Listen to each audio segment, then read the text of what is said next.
Dans la condescendance de sa bonté, Dieu, pour se révéler aux hommes, leur parle en paroles humaines.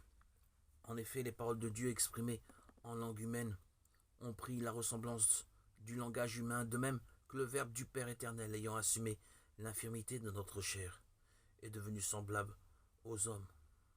À travers toutes les paroles de l'Écriture sainte, Dieu ne dit qu'une seule parole, son Verbe unique, en qui il se dit tout entier.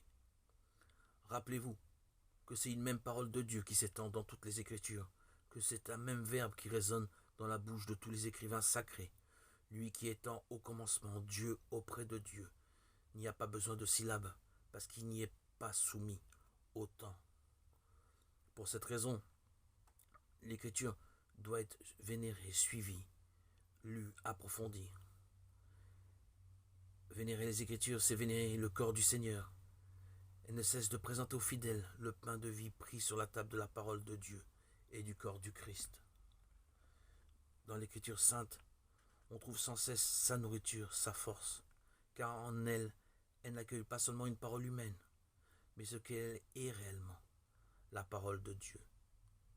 Dans les saints livres, en effet, le Père qui est aux cieux vient avec tendresse au devant de ses fils et entre en conversation avec eux